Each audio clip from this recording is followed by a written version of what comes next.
What's one decision or action you're most proud of when it comes to caregiving or future planning? Okay, so I'm very proud that I took the advice of someone when my daughter was just a little toddler. That person asked me, midst my caregiving at that time, which included dressing and feeding and those kinds of things. And that person said, "Is this something you want to still be doing when she's 18?" And I thought, ooh, um, hmm, no. And so I took their advice and encouraged independence from toddlerhood. And that has led to my daughter being very independent and able, and I feel reaching her potential. And I think that that was the thing I'm the proudest is that I actually took that advice and didn't over mother. Uh, as she was, growing up, and I encouraged independence and abilities.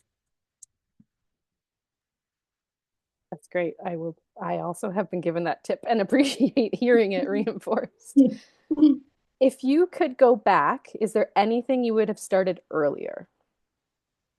Yes, we live in a small community, in a rural area, and I was very focused on inclusion and my daughter being part of our community and our family. And I really didn't give her the opportunity to meet other people with Down syndrome until she was almost, a young adult. Like she got involved in Special Olympics when she was in her early teens, and she did meet some people there. But when she was in her late teens, early 20s, through the Canadian Down Syndrome Society, she met a group of young people. You've likely looked at the history of VADA, Voices at the Table for Advocacy, which was a self-advocacy group.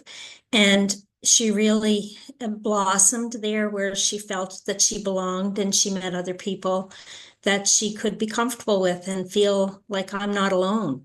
And I think that was something that I regret not doing that because I was over focused or focused on inclusion was great and it really helped her to be part of her community and society now. But I think having friends and knowing other people who are similar to yourself, as adults, that's what we do. And I don't think I thought of how important that would be for her, and I would have done that earlier. That is great advice, actually. Thank you. How are you helping others understand your loved one's needs and preferences, especially when planning for future caregiving? I'm involving my daughter in any planning, and I'm encouraging people to listen to her and give her a chance to express her opinions. And that's good guidance for me too. I may think I know what she wants, but I really need to listen to her, and I'm modeling that for others. I do have things, written down and plans made, like, financially with the rest of our family members, with her siblings. You need to plan for the future. She lives relatively independently, but there is a non-government organization in our area where we're involved with them as well. So we could call upon, support people there.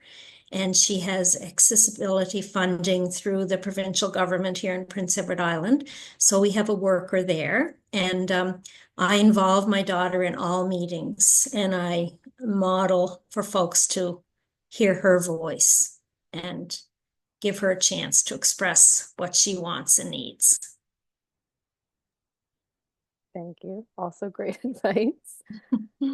What's one thing you've learned about navigating systems as an advocate for someone with Down syndrome? Well, the school years are a system where you're entitled through basically anywhere in Canada, you're entitled to an education and inclusion and a public education. But as you move into adulthood, it becomes a system of eligibility. You have to prove you're eligible for such and such a program. It doesn't automatically happen. There's not a system well established for the adult years regarding work and housing. And you really have to be more of an advocate then. I wouldn't have expected that.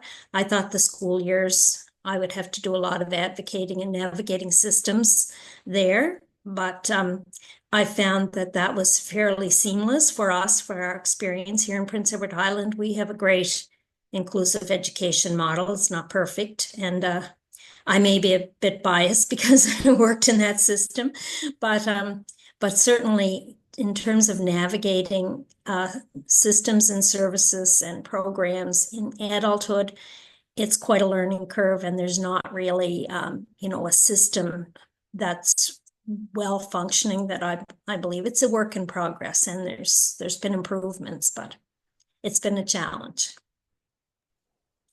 Thank you. As someone just about to go into the school system, that's very encouraging to hear. Yeah.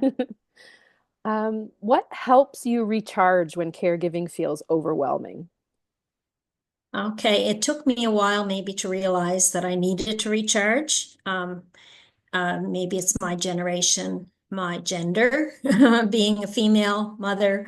You sort of grew up not thinking about yourself. You put your family first, and so as I've grown, I've learned that yeah, I do need to take time for myself. So I do yoga, and I've taken some mindfulness courses. I've spoken to counselors.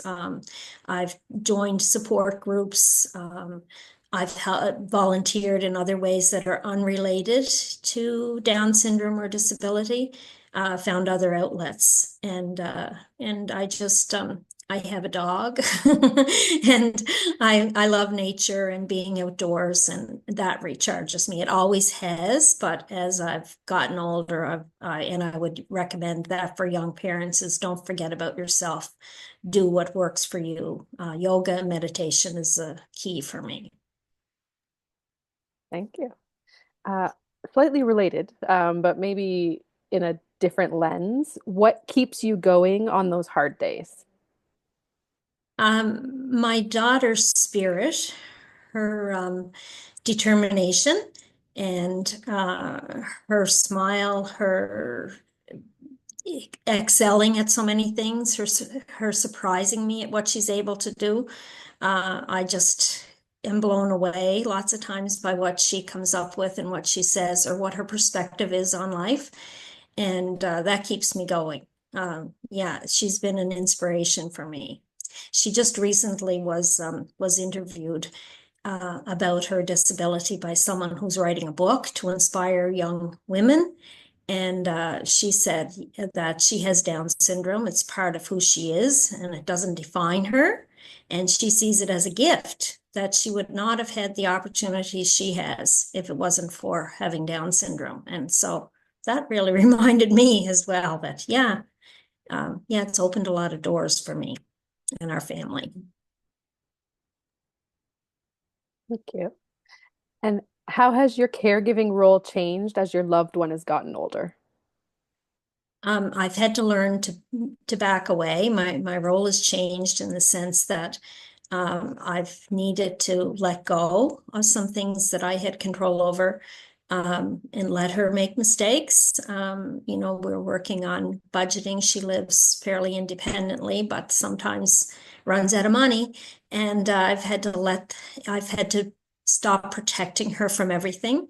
So my role has changed in terms of looking at what she's able to do as an adult and supporting and not deciding for her. So I think I let her make a lot of decisions as she was growing up, but certainly in the adult years, it's backing away and asking for help. And maybe I'm not the best one to advise her on such and such, or maybe someone else.